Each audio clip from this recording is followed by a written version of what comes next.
Param Vijayate Sri Krishna Sankirtanam, total world victory. Hare Krishna. You know what's missing from this picture? The Maha Mantra. That's what's missing. Let's get it in. Here we go. Hare Krishna, Krishna Krishna, Hare Hare. Hare Rama, Rama Rama, Hare Hare. The other thing that's missing from this picture is the scrolling Bhagavad-gita verse along the bottom. We are today doing Bhagavad-gita, the Song of God, as it is by His Divine Grace, Srila A.C. Bhaktivedanta Swami Prabhupada, Bhagavad-gita as it is, Chapter 6, Jnana Yoga, text number 1. Now, I believe in the first edition that this chapter is called Sankhya Yoga, which is the traditional name of the second chapter of the Gita. Contents of the Gita summarized in Bhagavad-gita as it is. Well, let's have a look. How do we get this on the screen? My name is Sitapati Das, by the way. Here we go. Let's go with this one. Bhagavad-gita 6.1. How do we find out what it's called? I think if we have a look at what Srila Prabhupada's manuscript says. Gita Upanishad, 6th chapter, no chapter title. Let's go old school. I have an actual hard copy of the book here. Let's have a look. Chapter 6, Sankhya Yoga. Yeah. So in the first edition, it's called Sankhya Yoga. In the second edition, it's called Dhyana Yoga. There you go, proof. Sankhya Yoga. So that's your first edition. Let's grab a trusty second edition. Did I say trusty or did I say crusty? This one's from, I got it in 1997. Karma Yoga, Action, and Krishna Consciousness. Chapter 6. It's not focusing very well. Is there anything else I can do to make it focus better? No. Anyway, take my word for it. It says Dhyana Yoga. Second edition says Dhyana. Now, to find out why that change was made, we can look here. Let's have a look at this. I've got a call coming in, but I'm giving a class, so I'm not going to take it. Okay, so we're looking at 5th chapter. This is the 5th chapter. This is another manuscript for the 5th chapter. Okay. Oh. This is on the reverse of the page. Okay, this is like Bhagavad Gita, chapter 5. Okay, some weird stuff happening here. This is chapter 5, although let's try this. Page not found. Okay, let's see if we can find it. Jayadvaita Swami's marked up. See the changes. Let's have a look in here. Chapter 6. Revision 6, chapter 6 PDF. So I would expect to see the revisions from chapter 6 by Jayadvaita Swami. Chapter 6. Okay. Let's read this. Let's go. Let's get right into this. Okay, chapter 6. This is a chapter from the copy of the 1972 edition of Bhagavad-gita as it is, on which Jayadvaita Swami marked the revisions for the edition of 1983. The translations were revised separately. This copy of the book was used only for the rest of the text. This document is made available so that persons interested can see what revisions were made and why. It's for your personal use only. Okay. The yellow annotations were made in 2008 through 2011 by Jayadvaita Swami and Matsya Avatar Das. a devotee studying Sanskrit under Gopi Purana Dhanadas. Matsya Avatar was not involved in editing the book. This file is, okay, etc., etc. You can also download the document. Notes for Chapter 6 by Jayadvaita Swami. Manuscripts. For this chapter, the Bhaktivedanta Archives holds 3 manuscripts designated BG06B, BG06BA, and BG06BB. BG06B. Judging from my scanned copy, this manuscript appears to be a carbon copy of a top copy now lost. Well, we have one here, which I'm going to try and figure out which one of these it is. Which one do we have here? We're going to try and figure it out. At the start of the first page, a note in my handwriting says, typed by Jayadvaita from very old MS manuscript. Another note in the handwriting of Hayagriva Prabhu says, do not compose, for checking only. Okay, are there any handwritten note? Nope. Okay, so this is not BG6A. Sorry, BG6B. From various features of the typing, and especially from the style of the headings for English synonyms, translation, and purport, all in caps and lowercase, with a full-length underline and a broken underline below, I would identify this as a manuscript retyped by me in 1968 or 1969 from an older version. For later chapters, the archives holds manuscripts done as part of the same retyping. Manuscript 06B, which is complete, begins on page 189 and ends on page 265. Definitely not the same one. Though another note at the top also in my handwriting says missing 232 verse 30, what was missing was not page 232, but the word-for-word meanings for text 30. Pradyumna, however, supplied them on the manuscript by hand. This manuscript seems to have been the one on which Pradyumna Prabhu did the editing for the word-for-word meanings, for which I edited the English. Imagine what it must have been like in 1968, doing this kind of thing. There's no internet, there's no email, there's no photocopiers, there's no word processors, there's a typewriter, and then either carrying those things by hand to different parts of the country or sending them in the mail. Imagine trying to synchronize changes. Okay, back into it. Our editing is found in the word meanings for each verse. Other than the editing of the word-for-word meanings, this manuscript bears no editorial markings except as noted below. On page 201, above text 9, Pradyumna has made brief notes to himself from the commentary of Srila Baladev Vidyabhushan and with a Bengali phrase about the meaning of the word mitra. On the bottom of page 213, someone inserted the word-for-word meanings for text 16, but then crossed them out. They're supplied on the previous page. Although word meanings for text 44 appear on page 258, on the bottom of page 257, a new set has been supplied. Judging by the handwriting, I would think that this was done by another Sanskrit editor and corrected by Pradyumna Prabhu. The word meanings finally published do not exactly match either set. On page 258, after the word-for-word meanings for text 44, a handwritten note says, go to page 205 of previous old manuscript, MS. Okay, that's BG06B. Now BG06BA. This appears to be a carbon copy of a different retyping, for which, again, we don't have the top copy.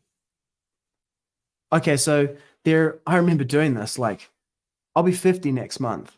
So I was born in 1973, but I remember doing this, typing on a typewriter, and then later on an electric typewriter, IBM Selectrix or something, typing on a typewriter with a piece of paper, the carbon paper, and then another piece of paper behind it. I remember writing like that as well. receipt books, invoices. They used to have that, carbon copies. Okay, the manuscript starts with text 1, but goes only up through the end of text 34. The first page of the manuscript is marked page 341, and the last, page 387. Starts on 341. Looks like we have 6BA. Goes only up to the end of text 34. So if we go to the end here, 44. Nope. Okay. No, we don't. Between these, the only page missing is 367, which would have included the end of the purport to text 18, as well as the transliteration, word meanings, and translation for text 19. As in Bhagavad-gita 06b, text 30 lacks word-for-word meanings. This manuscript, 06BA, seems older than 06B because in some places, for example, the purport to text 15, 06BA includes grammatical errors that 06B smooths out. Also, 06BA uses the spellings KRSNA and VISNU as Srila Prabhupada did in the chapters he typed earlier, rather than the KRISHNA and VISHNU of 6B. Further, 06BA ignores certain minor in-house editorial standards current circa 1968, such as capitalizing the word "the" in the Bhagavad Gita, which in 06B are imposed. And 6BA retains British spellings like realization with an S and localized also with an S, which in 06B have been Americanized to realization with a Z or a Z, and localized also with a Z. 06BA. Manuscript 06BA shows virtually no editorial markings. In only 3 places, someone added or replaced a word. On page 362, in the word meanings for text 9, someone inserted the word ari, which had been skipped, meaning enemy. 362, text 9. Let's have a look.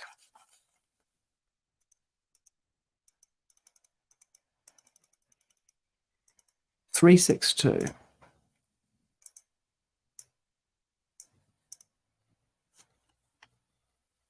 No, 362 doesn't have text 9 on it. Text 9 is, let's see where text 9 is. Text 9 here. Mitrao api. Oh, okay. Oh, Ari, there. Mitrao Udasina, Ari. So Ari, so this one, but the page number is 362. On page 362 in the word meaning, someone inserted the word Ari. So it does look like we have that. Okay. On page 365, where the manuscript said that Thakur Haridas chanted 300,000 rounds, someone replaced rounds with names. 365. Look. What? It goes from 362 here, text 9, to 353 here. This might be a mashup of 2 different manuscripts. Could it be?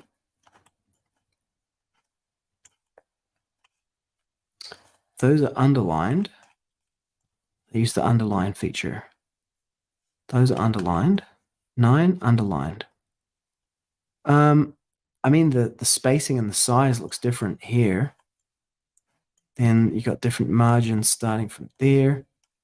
This might be a composite. Okay. Okay, on page 380, in the translation for text 30, someone inserted a 2, making 4 to one who sees me everywhere. 4 to one who sees me everywhere. This last change was, of course, ignored in the published book. Okay. Bhagavad-gita 06BB. Manuscript 06BB begins on page 197 in the midst of the purport to text 38 and ends on page 210 at the end of the chapter. This could possibly be a carbon copy of a third retyping for which once again the top copy is lost, or else, as I think more likely, a continuation of 06BA. In several features, 06BB closely resembles 06BA. It too uses the spelling KRSNA. It too retains British spellings like civilized and realization. Let's have a look and see. Localized, so this one, British spelling on text number 9. Look here. KRSNA. So this is closer to Prabhupada, this one, whichever one it is. One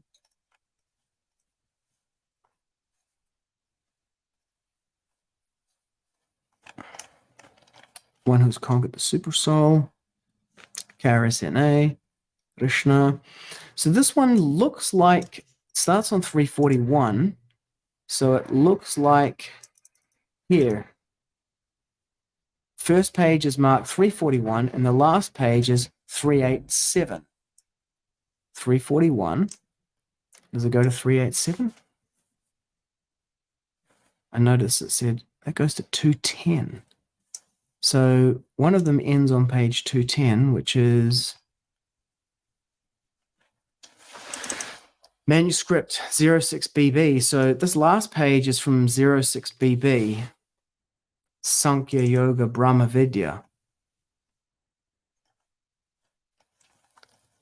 So this is from 06BB.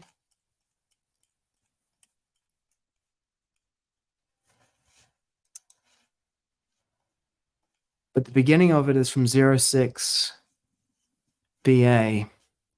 Goes up to 387. 385. 386. 387. Missing. Go to page 205. Now, I remember reading about the go to page 205. Go to page 205, which is on manuscript 06B. So this here is actually a composite of all three of the manuscripts. Okay, it'll be interesting to see whether they've cherry-picked or whether there's duplication in here. Okay, so we have all three manuscripts in here, at least parts of them. Now, we were up to 06BB, Realization Civilized. It too is free from the minor 1968 in-house editorial standards, and it presents the headings English synonyms, translation, and purport in the same style as 06BA, rather than in the style of 06B described above. Page 208 of 06BB is typed on a paper watermarked Sphinx erasable. The same paper used for many of the pages of 06BA, and 06BB begins only 4 verses after 06BA ends. Were it not that 06BA ends with a page numbered 387, whereas 06BB starts with a page numbered 197, I would feel entirely confident that 06BB is simply a continuation of 06BA.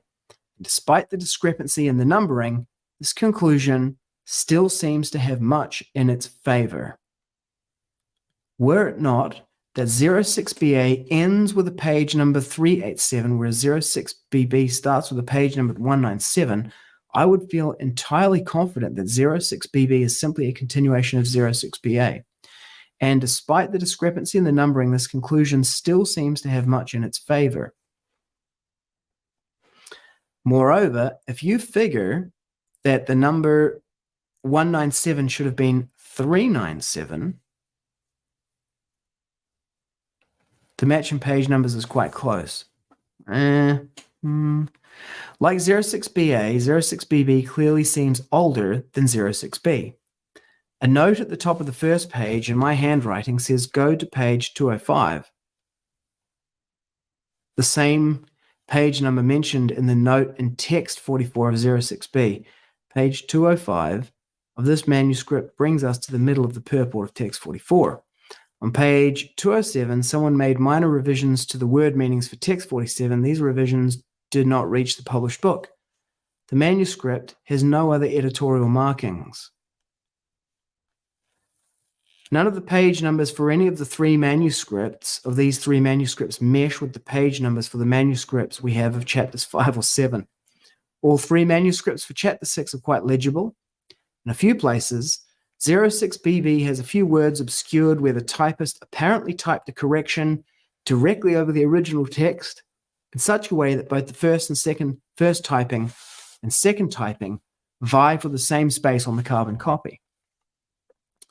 We have every reason to believe that 06A and 06BB, 06BA and 06BB, the oldest manuscripts we have, derive from an original typed by Srila Prabhupada himself. The manuscripts show no signs of dictation. In contrast to what we see in the transcribed dictations of later chapters, the Sanskrit and the word-for-word meanings is all in place, with substantially the correct spellings, and the Sanskrit quotations in the purports are all properly supplied, even for lesser-known verses. Transcribed dictations first appear partway into chapter 7.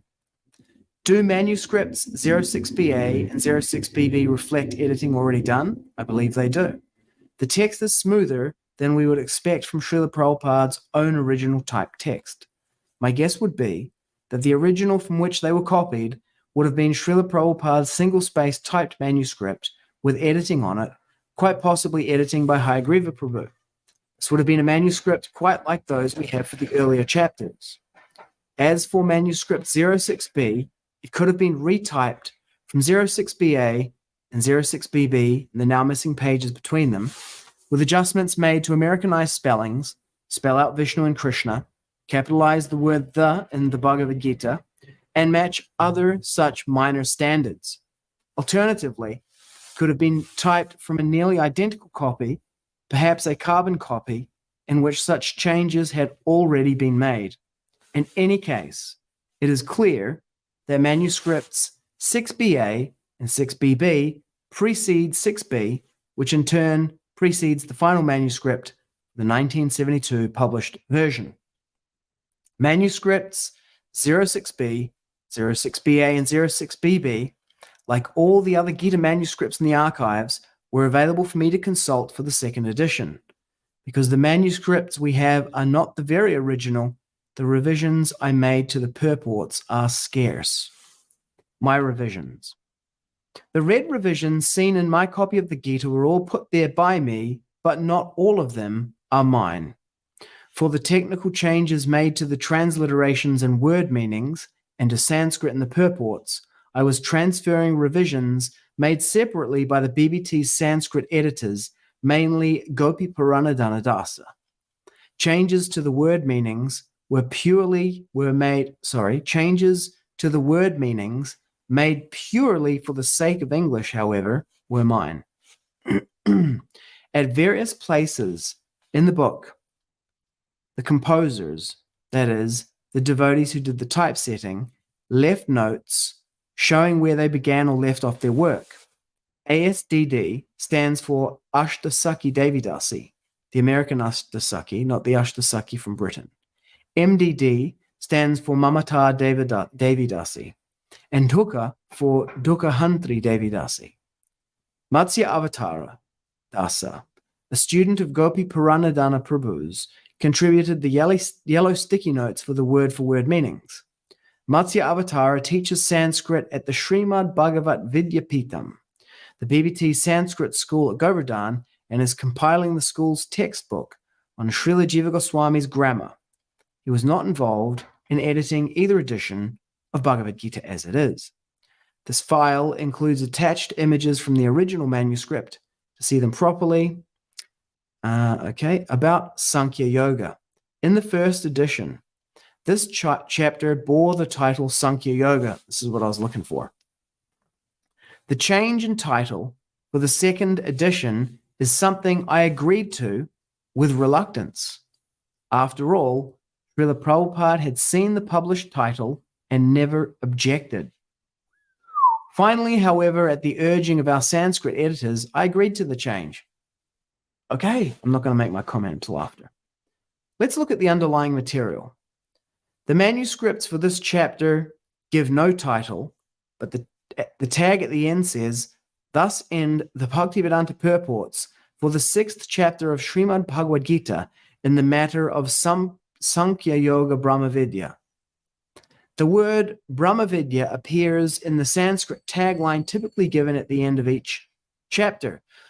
Om Tat Sat iti Srimad Bhagavad-gita Supanishadsu Brahmavidyayam Yoga Shastri Shri Krishna Arjuna Samvadi.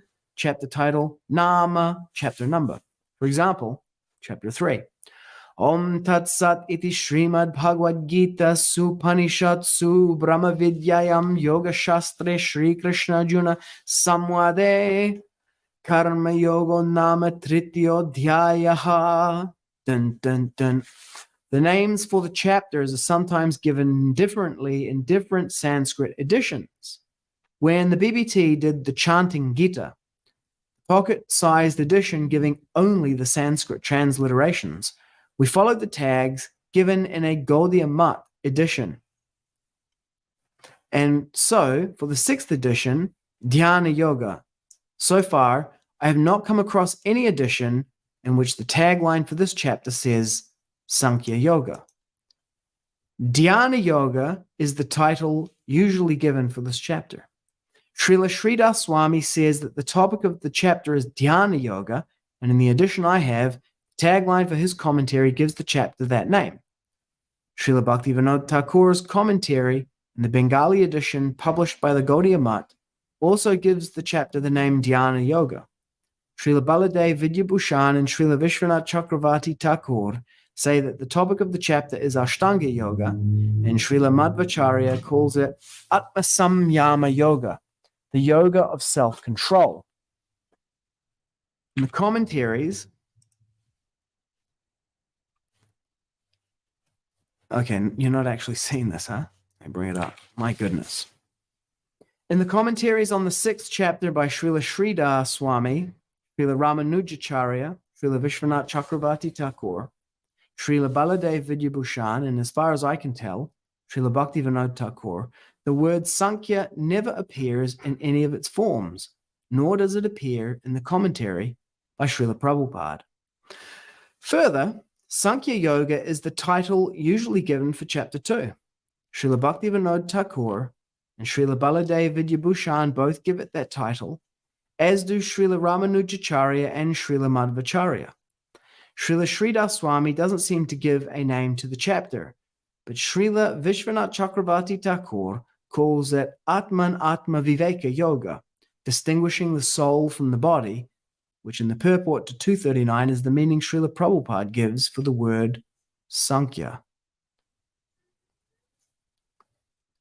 Oh. So you're saying that Srila Vishwanath Chakravarti Thakur calls it Sankhya Yoga, effectively. Srila Prabhupada calls chapter 2 contents of the Gita summarized, and he writes in the purport to 272, Srila Bhaktivinoda Thakur has summarized this 2nd chapter of the Bhagavad Gita as being the contents for the whole text.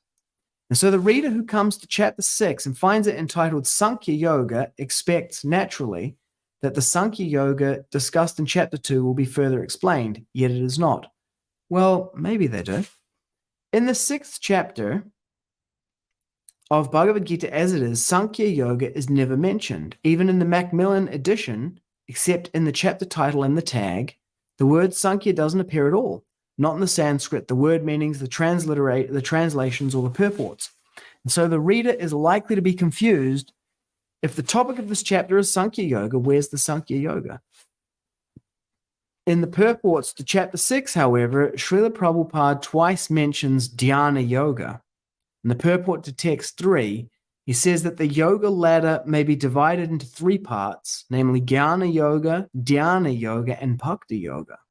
And he here again mentions Dhyana Yoga in the purport to text 23. In the course of the chapter, he mentions meditation, the English equivalent of dhyan, 11 times, and meditate twice more. The word meditation appears in the book 33 times, a third of them being in this chapter.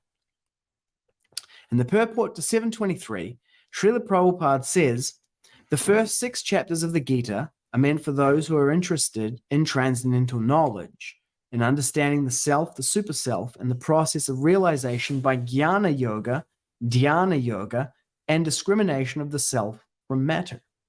In the Bhagavatam 2, 4:21-35, he mentions Bhagavad-gita as describing a staircase consisting of karma yoga, jnana yoga, dhyana yoga, and bhakti yoga. Moreover, in the 2nd chapter, the word sankhya, sankhye, appears in the Sanskrit verses twice. In text 4 and in text 39, where Srila Prabhupada discusses the word at some length. Then, as we begin chapter 3, with Arjuna confused about which path Kṛṣṇa is recommending, Kṛṣṇa says in 3.3 that some men realize the self by sankhya, analytical study, and others by yoga, devotional service. In the purport to this verse, Srila Prabhupada mentions that the Lord has explained Sankhya Yoga in chapter 2, text 39. In chapter 5, with Arjuna still expressing confusion about the 2 paths of which Kṛṣṇa has spoken, Kṛṣṇa says in verses 4 and 5 that only the ignorant speak of yoga, devotional service, as being different from Sankhya, analytical study. One of my favorite verses. Since a person who applies himself to one path will achieve the results of both. The 2 paths are on the same level. In the Purport to Bhagavatam 2.5.16, Srila Prabhupada discusses 2 systems of yoga, namely Ashtanga Yoga and Sankhya Yoga. His description of Ashtanga Yoga matches what we read in chapter 6. His description of Sankhya Yoga, what we find in chapter 2. Apart from the one occurrence of the words Sankhya Yoga Brahmavidya, all this seems to confirm that the 6th chapter should be called not Sankhya Yoga, the usual name for the 2nd chapter, but Dhyana Yoga. Okay? But now we have the database, which gives us access to so many letters and lectures. In a letter to Satsvarup dated March 19, 1969, Srila Prabhupada writes about what's wrong with popular systems of yoga and meditation, and he says, obviously referring to chapter 6, I have already explained these points in the Sankhya Yoga chapter of the Bhagavad-gita As It Is. In a class in Los Angeles in February 21, 1969, in a lecture on 6:46-47, he says, this is the prime instruction of this chapter, Sankhya Yoga, that if you want to become perfect yogi of the highest platform, then keep yourself in Kṛṣṇa consciousness and you become the first-class yogi. Again, in a class on śrī-bhagavān given in Vrindavan on November 8, 1972, Srila Prabhupada distinctly refers to chapter 6 as Sankhya Yoga. Kṛṣṇa also says in the Yoga chapter, Sankhya Yoga chapter, Kṛṣṇa says, Yoginam api sarvesham madgatenantar atmana Shraddhavan bhajate yomam sa me yukta tamo mataha. In a conversation in Indore on December 30, 1970, Yoginam api sarvesham. That is the last verse of the Yoga chapter, Sankhya Yoga chapter, Yoginam, when Arjuna said that this practice of Ashtanga Yoga is not possible for me. And in a lecture on February 16, 1969, Srila Prabhupada says, Sankhya Yoga is the Ashtanga Yoga. This sitting posture and meditation, this is called Sankhya Yoga. Srila Prabhupada never elaborates on this or explains it. He doesn't make much of a point of it, but there it is. On the other hand, in Srimad Bhagavatam 2.5.16, he speaks of Sankhya Yoga and Ashtanga Yoga as being different. In meditation, there are 2 systems of yoga, namely Ashtanga Yoga and Sankhya Yoga. Ashtanga Yoga is practice in concentrating the mind. It's dharana, releasing oneself from all engagements by regulative process of meditation. That's pratyahara and dhyana. Concentration, dharana. Sitting postures, asana. Blocking the movements of the internal circulation of air, prana, etc. Pranayama. Sankhya Yoga is meant to distinguish the truth from ephemerals, but ultimately, both the systems are meant for realizing the impersonal Brahman, which is but a partial representation of Narayana, the personality of Godhead. In a lecture in Toronto on June 18, 1976, while speaking of the system of yoga described in Chapter 6, Srila Prabhupada spoke of it as meditation or dhyana. You'll find in the Bhagavad-gita it is recommended to sit down in a sacred and secluded place. That is called dhyana. And sitting in a right-angled posture and the eyes half closed, you have to sit down in a secluded place in what is called yoga asana, straight body and not sleeping, half open eyes and looking over the tip of the nose. There are so many methods. That is called meditation.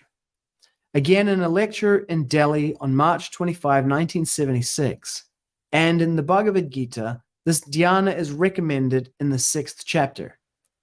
Clearly, therefore, as a title for this chapter, dhyana yoga is not wrong. It is philosophically correct, upheld both by Srila Prabhupada and by previous acharyas. When the term Sankhya yoga is reserved for one specific path, the path of analytical study, readers of Bhagavad-gita As It Is find Srila Prabhupada giving a consistent presentation, with Sankhya analytical study as one path and Ashtanga yoga as another. Moreover, when readers of the Bhagavatam find Srila Prabhupada speaking of Sankhya yoga and Ashtanga yoga as two different systems, this fits, instead of contradicts what they've read in his Gita. And finally, readers of the 6th chapter no longer have to ask, with no answer in sight, what this chapter has to do with Sankhya yoga and the topics discussed in chapter 2. And yet, we have several places where Srila Prabhupada speaks of chapter 6 as the Sankhya Yoga chapter, and of course, he saw the chapter published with that title and never objected. Considering all this, what would you say? Thoughtful questions and comments are welcome. You can write me at. Considering all this, what would you say? Okay, what I would say is, let me ask you the question back, but this way. Considering all this, what would you say to Srila Prabhupada's face? And why didn't you say it? Since you didn't say it, you don't have his answer. Srila Prabhupada might well have gone, hey, yeah, just change it. But you can't ask that now. And so instead you have this is an interesting discussion of this point. And the name Sankhya Yoga seems misplaced to me, and yet that is what it is called. That's what it's called in Srila Prabhupada's Bhagavad-gita As It Is. There's one text at the beginning of chapter 11 which has the wrong number of matras, the wrong number of syllables in it. And in commenting on that text, Srila Prabhupada doesn't mention it at all. Let's take a look at it. Bhagavad-gita As It Is. Chapter 12. The universal form in chapter 11, Kṛṣṇa shows his universal form. Arjuna sees everything, reality completely, everything, all time, all space, everything. And so at the beginning of chapter 12:1, Arjuna uvāca evam satata yuktaye bhaktastvam paryupasate ye chapyaksharam avyaktam tesham ke yoga vitamaha. Let me see if it's text 2. Nope. Is it here or is it at the end of 11?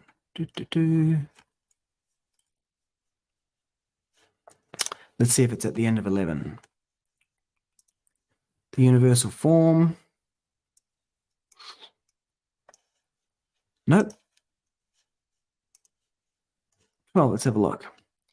Arjuna uvāca 6. Evam satata yukta ye 8.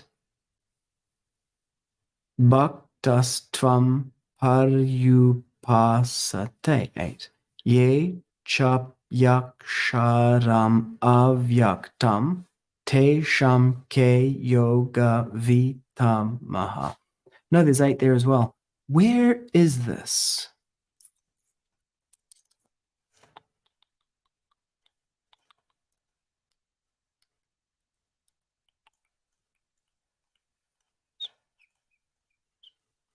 Maybe, is it 13? Let's have a look here. Arjuna uvāca prakritim purusham chaiva kshetram kshetragyameva cha etadveditum ichami jnanam gyeyam cha keshava. Where is that verse?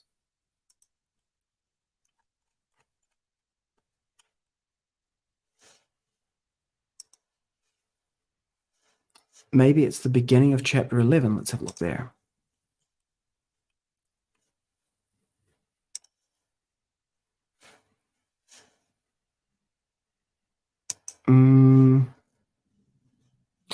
I'm going to ask ChatGPT. Let's have a look here. Is there a verse in Bhagavad-gita with an extra syllable?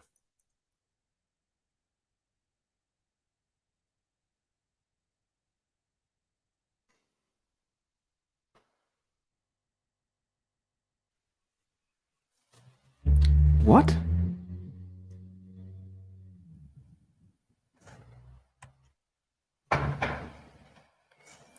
Dhammakshetre kurukshetre. No. Samaveta yuyutsava. Samaveta yuyutsavaha. Anushtob. 32 syllables per verse divided into 4 quarters of 8 syllables each. Are you sure?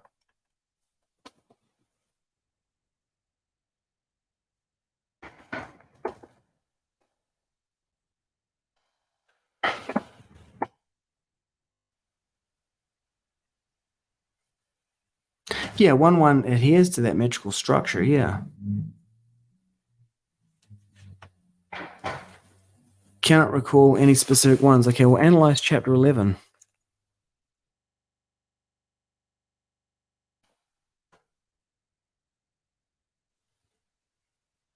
No, chapter 12. Okay, that's not what I wanted there. Let me try, anywho, it's interesting that he just made this up.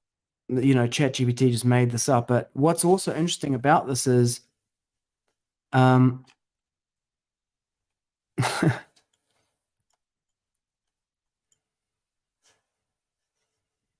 crazy speculation.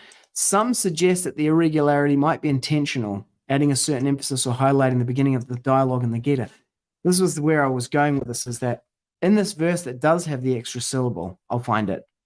You know, commenters have not said, oh, you know, it's a mistake, got it wrong, something. They've given like that kind of analysis of it. Anyway, changing the name of the chapter, my conclusion is it should not be done. You just can't check. And as you say, he saw it. He didn't say anything against it. You know, speculating about what readers might think about it and then changing it, just wasn't your job. Nobody told you to do that. Well, some people told you to do that, but the author of the book didn't tell you to do that. Okay, let's get to the actual verse. How deep into this class are we? We haven't even touched the verse yet. We just spent 43 minutes talking about the name of the chapter.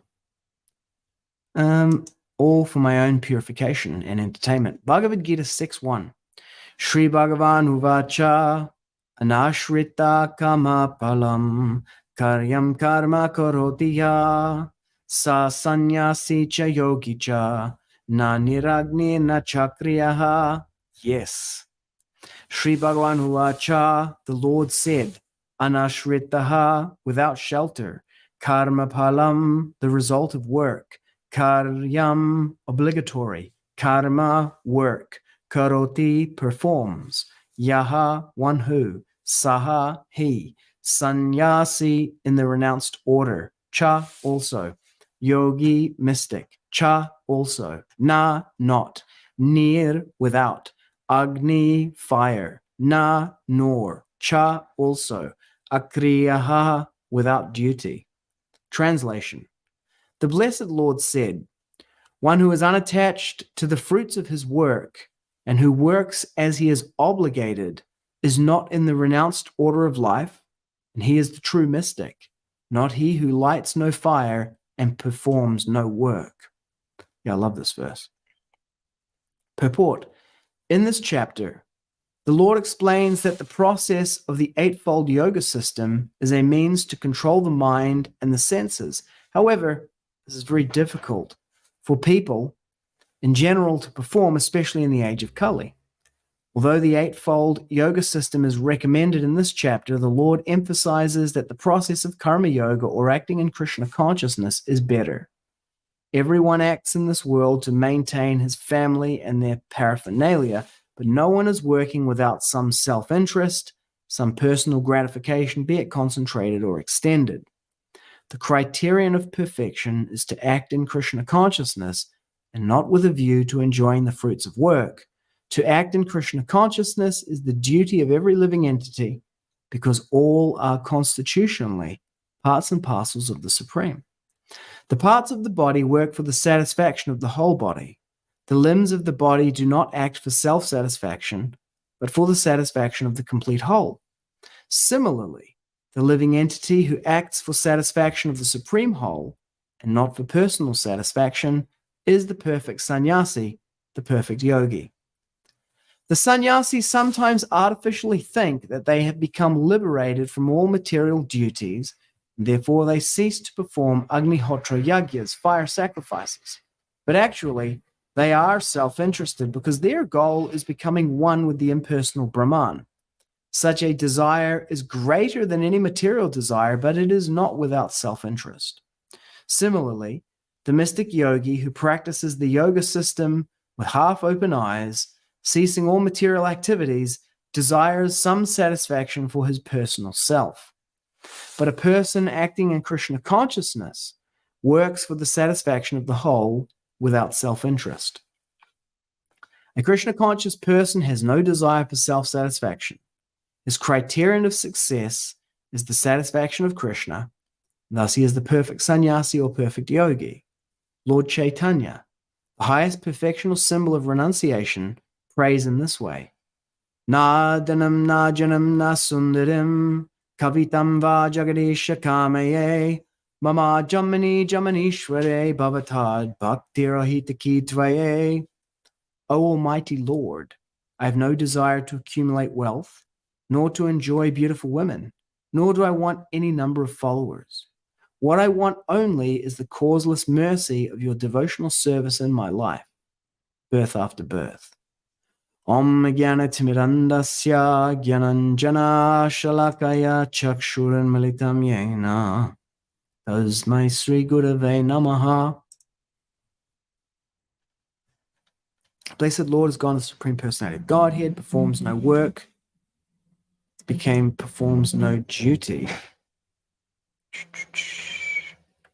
Supreme Personality of Godhead said, so I agree to switch that to Blessed Lord, nor does any duty.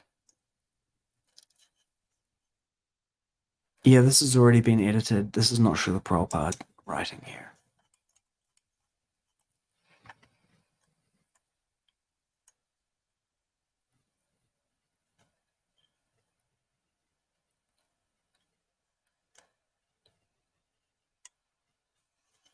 Causeless devotional service in my life. Srila Prabhupada didn't write that.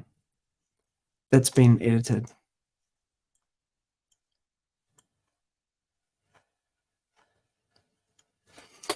Okay, one way of looking at this is that the Sankhya Yoga, Dhyana Yoga title was a test, and it reveals two different mentalities, two different approaches to this. In one, it's like we preserve this as the writing of the Acharya. It's interesting because I heard a devotee recently speaking to me and saying that, Srila Prabhupada's a previous Acharya, and so just like Jiva Goswami or Bhaktivinoda Thakur, their predecessor Acharyas. But you don't change the predecessor Acharya's book, so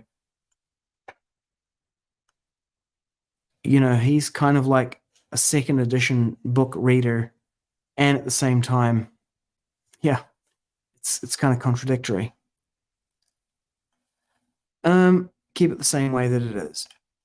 So the verse is saying that one who is unattached to the fruits of his work and who works as he is obligated is in the renounced order of life. He's the true mystic, not he who lights no fire and performs no work. It means people who give up doing what they're supposed to do. So Kṛṣṇa is telling Arjuna here that if you're unattached to the fruit of your work, the result, and you just do what you're supposed to do, you're the real G, not the person who, runs away from what they were supposed to do. Okay, let's do this translation. One. Battery is running low. Okay, it's using second edition. Mahi means work. Do the mahi. Google Translate. God Almighty said, woo! He who does not adhere to the results of his actions and he acts according to his obligation is in a state of abandoned life. And he is the very visionary, not a man who does not light a fire or do a job. Epic. Okay. Yeah, looks good. I mea ai te atua kaharawa. Ko te tangata e kore e piriki nā hua o ana mahi, a e mahi ana ia e ai ki tana herenga. Kei roto ia I te āhua o te ora whakarere, a ko ia te tino matakite. E hara I te tangata e kore e tahuna he ahi, e kore e mahia he mahi. Tāna herenga, his obligation. Te tino matakite, the true mystic. Te tangata, the person, he mahi, any duty. E kore e mahia. Okay, back to the Sanskrit again. We'll go, śrī-bhagavān uvāca, anāśritaḥ karma-phalam. Kāryam karma karoti sa sannyāsī ca yogī ca na niragnir na cākriyaḥ. Start the camera again. Yeah, okay, there you go. English. The Blessed Lord said, one who is unattached to the fruits of his work and who works as he is obligated is in the renounced order of life, and he is the true mystic, not he who lights no fire and performs no work. Param Vijayate Sri Kṛṣṇa Sankirtanam, total world victory of Hare Krishna. Jai Srila Prabhupada.